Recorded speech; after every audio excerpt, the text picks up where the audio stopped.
اعوذ باللہ من الشیطان الرجیم بسم اللہ الرحمن الرحیم۔ السلام علیکم۔ حضرت زید بن ثابت رضی اللہ تعالی عنہ کہتے ہیں کہ میں نے رسول اللہ صلی اللہ علیہ وآلہ وسلم کو سنا، آپ صلی اللہ علیہ وآلہ وسلم فرماتے تھے، اللہ تعالیٰ اس شخص کو خوش و خرم اور شاداب رکھے جس نے ہم سے کوئی حدیث سنی، پھر اسے حفظ کیا اور یاد رکھا تاکہ اسے پہنچائے۔ بہت سے علم و فقہ کے حامل اپنے سے بڑھ کر زیادہ دانا اور فقیہ لوگوں کو پہنچاتے ہیں، اور بہت سے علم و فقہ کے حامل ایسے ہوتے ہیں جو در حقیقت دانا اور فقیہ نہیں ہوتے۔ حضرت عبداللہ بن عمر بن عاص رضی اللہ تعالیٰ عنہ سے منقول ہے، وہ کہتے ہیں کہ رسول اللہ صلی اللہ علیہ وآلہ وسلم سے میں جو کچھ سنتا وہ سب لکھ لیا کرتا تھا تاکہ اسے حفظ کر لوں۔ تو بعض قریشیوں نے مجھے منع کیا، انہوں نے کہا تو ہر بات جو سنتا ہے لکھ لیتا ہے، حالانکہ رسول اللہ صلی اللہ علیہ وآلہ وسلم ایک انسان ہے، غصے اور خوشی دونوں حالتوں میں گفتگو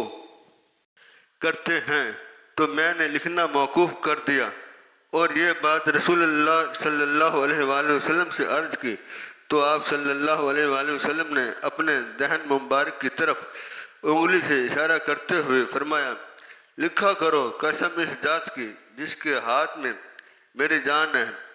اس سے سوائے حق کے اور کچھ نکلتا ہی نہیں۔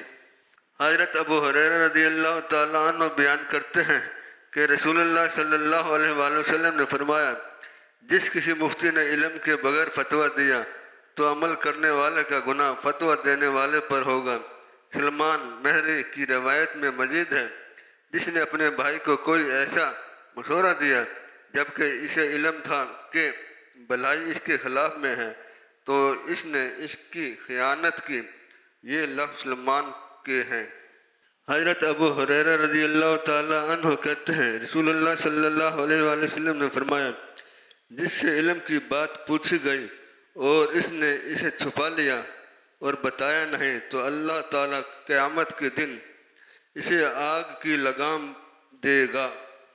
حضرت ابو ہریرہ رضی اللہ تعالیٰ عنہ کا بیان ہے کہ رسول اللہ صلی اللہ علیہ وآلہ وسلم نے فرمایا، جو کوئی علم حاصل کرنے کے لیے کسی راہ پر چلتا ہے تو اللہ تعالیٰ اس کی وجہ سے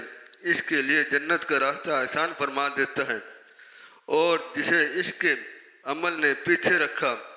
اس کا نسب اسے آگے نہیں بڑھا سکتا۔ حضرت ابو ہریرہ رضی اللہ تعالیٰ عنہ سے روایت ہے کہ رسول اللہ صلی اللہ علیہ وآلہ وسلم نے فرمایا،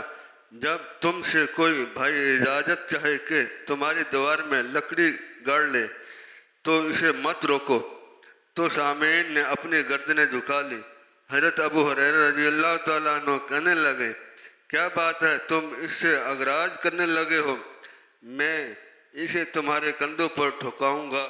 حضرت قتادہ رضی اللہ تعالیٰ عنہ نے اپنی سند سے بیان کیا ہے کہ مذکورہ بالا حدیث کے قریب ہے کہ نبی کریم صلی اللہ علیہ وآلہ وسلم کے دور میں دو آدمیوں نے ایک اونٹ کا دعویٰ کیا اور ان دونوں نے دو گواہ بھی پیش کر دیے، تو نبی کریم صلی اللہ علیہ وآلہ وسلم نے اسے ان کے مابین نصف کر دیا۔ حضرت ابو ہریرہ رضی اللہ تعالیٰ عنہ نبی کریم صلی اللہ علیہ وآلہ وسلم سے روایت کرتے ہیں کہ آپ صلی اللہ علیہ وآلہ وسلم نے فرمایا، اگر دونوں قسم کھانا ناپسند کریں یا دونوں ہی قسم کھانا چاہیں تو قسم کھانے کے لیے کرہ ڈال لیں۔ حضرت عمر بن شعیب اپنے والد سے، وہ اپنے دادا سے روایت کرتے ہیں کہ رسول اللہ صلی اللہ علیہ وآلہ وسلم نے خائن مرد، خائن عورت اور اپنے بھائی کے ساتھ کینہ اور بغض رکھنے والے کی گواہی رد فرمائی ہے، اور ایسے ہی جو کسی گھر والوں کا خدمتگار، نوکر، غلام، تابع ہو اس کی گواہی بھی رد کی ہے، البتہ دوسروں کے حق میں قبول ہے۔